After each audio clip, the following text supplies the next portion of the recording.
All right. Hello. Hopefully this is all working. We have to do a quick presentation on literary theme statements. This is for my students.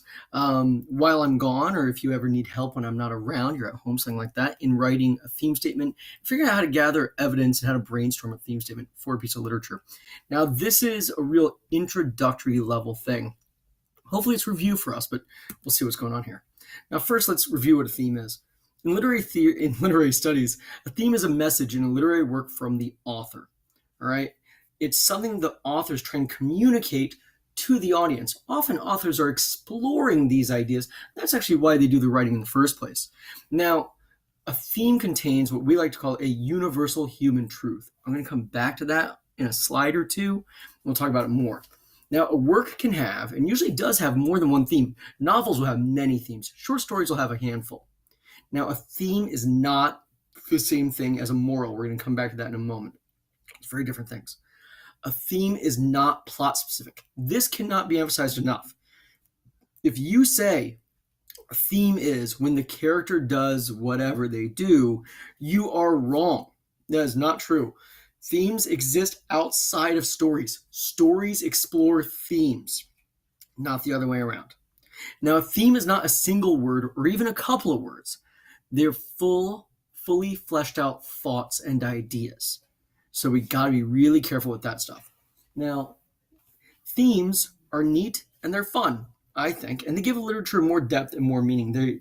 They're what takes it from first level, here's the story, to how does it affect you and your life? How does it actually change you as a person? Hi, son. My son just walked in. Do you want to help me? No. I have to talk, honey. That's my job. I'm making a video for my students. Here, sit with me. All right, now, again, a theme must contain a universal human truth.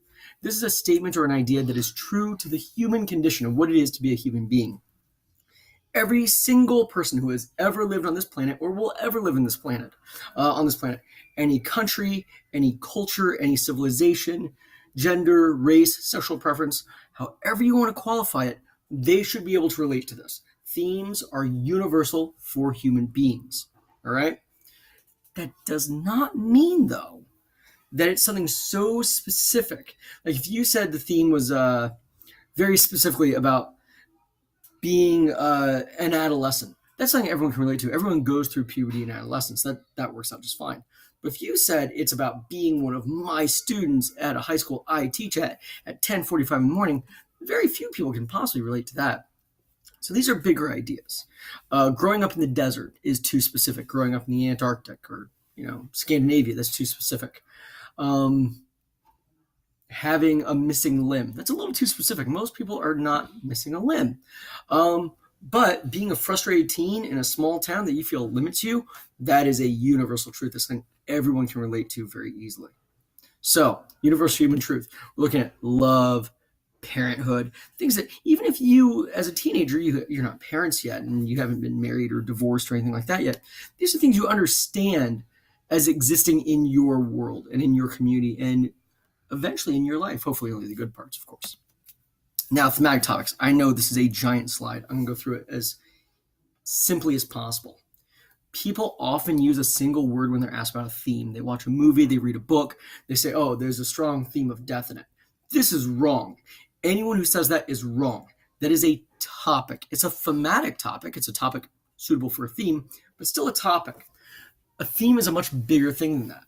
That's not to say it's unimportant, though. Authors might explore a thematic topic.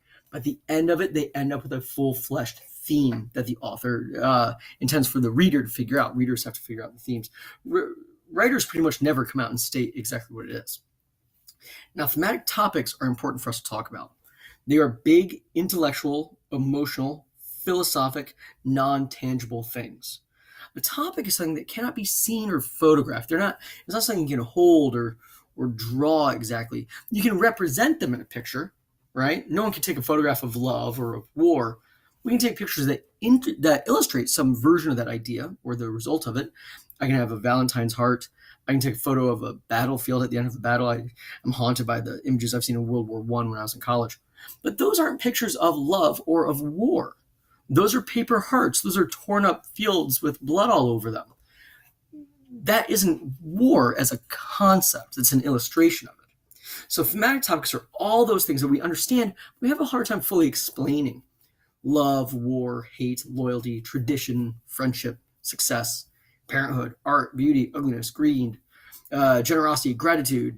We go on and on and on and on forever. There are hundreds of these things, although those are definitely some of the more common ones. Now, to build a theme statement, the first thing you have to do is find your thematic topic. Now, this has to be not just in the work, it has to be of major importance in the work. We're going to be talking about Tribal Right of the Strombergs.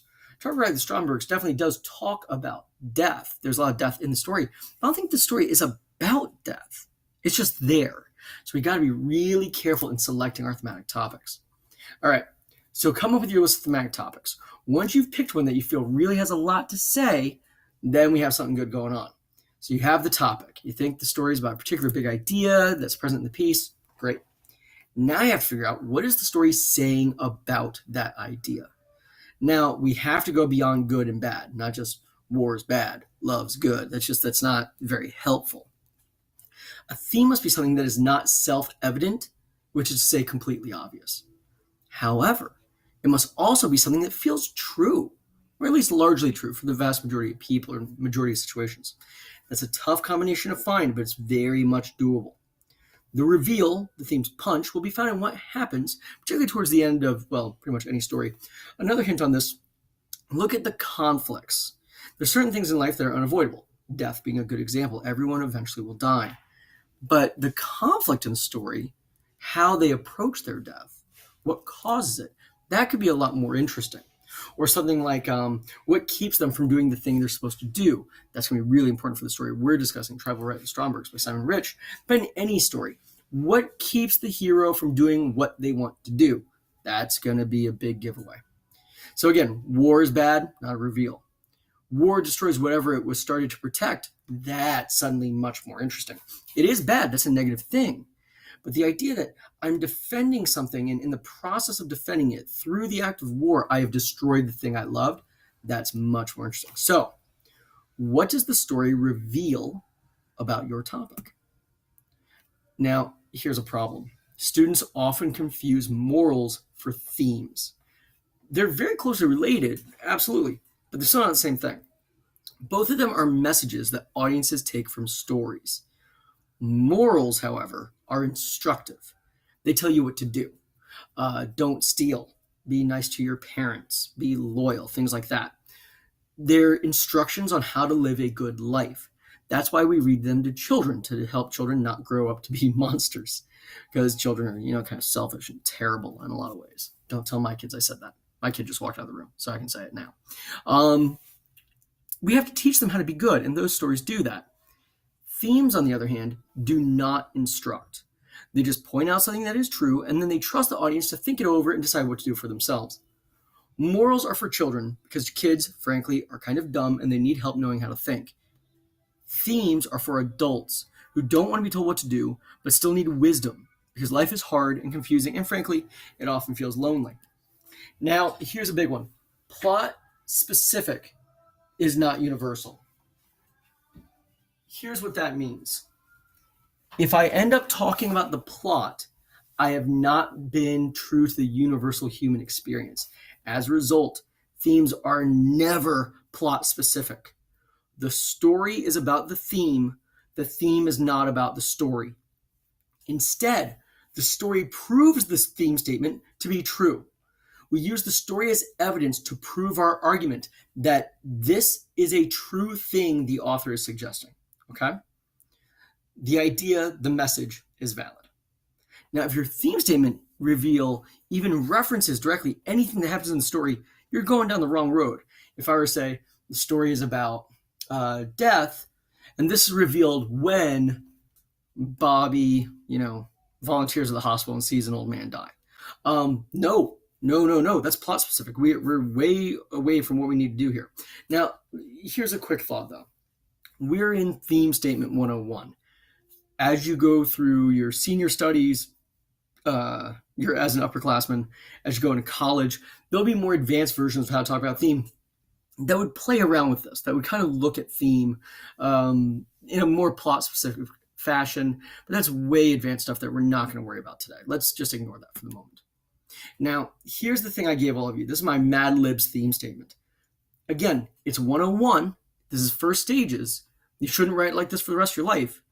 But for as long as you're uncertain, this will work. So, this is a good starter version of a theme statement. You'd be well served to eventually go beyond this, but for now, it's fine. So here's how it goes. The blank by blank is about blank and reveals blank. Doesn't sound exciting. It's a little bit silly. Now, inside those blanks, should say the genre, title, by author, is about thematic topic, and reveals universal human truth. This makes a little bit more sense. Now, the first three are going to be really easy to fill out. The last two are the trick. It looks a bit silly, but I'm telling you, it's going to work. So here's a test drive. Let's use the Mad Libs format thing to write something up about the story we're currently reading in my class. The beginning, again, is very easy, but even just having that is very encouraging. It's a lot easier to have half a sentence than no sentence on your paper. So let's start with this. The short story, Tribal Right of the Strombergs by Simon Rich is about, there you go, that's our beginning. So, what do you think it's about? Draw up a list of thematic topics that would fit this story. Pick one and try it out. Odds are you're going to have to do this a few times until you find one that you really feel strongly about and have a lot to say about. You need to have opinions on this. If you feel blah about your topic, this ain't going to work, all right? You need to have a little bit of passion here. I realize we're talking about schoolwork. You may not have a lot of passion for it, but relatively so, you need to care about what you're writing about, okay? It's a lot easier to write about it when you care about it. And as it says here, if you feel blah about pretty much anything, it's going to tend to fall apart. Anyway, so moving on. Let's finish up this theme statement. The hardest part is figuring out what is the story revealing about the topic. What's the author or the story saying about your topic choice? And again, while you don't want to just end up saying good or bad, starting there is not a bad thing as long as you move forward. So you got to narrow it down. If you're saying it's bad, how is it bad? If you're saying it's good, in what way is it good? What's it produce? What's the problem? What's the benefit? What's the effect that this topic has when introduced into a person's life? What about when it's mishandled? What about when it's done correctly and accurately? Then, that is what you write after the reveals portion of the Mad Lib sentence setup. So, a week or so ago, 2 weeks now, we read the short story, The School by Donald Barthel. It's great. It's a classic. We could set up all kinds of theme statements for this. This one that I've provided here is okay, not amazing, but I think it does a good job of setting up what we're doing here. So it might go like this. The short story, The School by Donald Barthel, is about hopelessness. It reveals that people avoid hopelessness by distracting themselves with things that are meaningless. That's not bad. Is it plot specific? Nope. It doesn't say anything about what happens in the story. Is it universally true? I gotta tell you, I think it is. I think people avoid thinking about big, weighty issues by, buying more stuff, basically. Now, does that happen in the story? I think it does. If you remember, the kids and the adults all avoid the big questions in the end by just going to the next thing that walks into the room, the new gerbil, and paying attention to that, instead of pursuing the big life questions that they were all kind of wrestling with. Although, granted, in the story, the way they start to deal with them is, well, it's probably best that they avoided it in that particular situation. So, now hopefully you have a complete theme statement. You've got your topic, you've got your what it reveals about the world, and now you have to do the detective work. You have to gather up evidence that will prove your argument is correct. Again, the story is proving the theme, not the other way around. So you're using the story for evidence to prove your kind of theory on what the message is that the author is putting out in the world. So what happens in the story? I'm asking, what is it that happens in the story that would prove the theme to be true to life? Think about different incidents and moments, and then write those down. Make a quick brainstorm list. Then go and look at those moments in the story and try to find specific quotes that would support your theme. That's the evidence. Write that down. Now remember, in this situation, quotes means a word-for-word selection from the story. It can be from the narrator. It does not just mean dialogue. Now, it could be dialogue. You could use dialogue, but you certainly don't have to, all right? Now, that's going to be it for today. Feel free to go through this as many times as you want. Go through your notes. Double check that your theme statement you come up with checks off all these boxes, okay? Now, once you have your theme statement ready to go,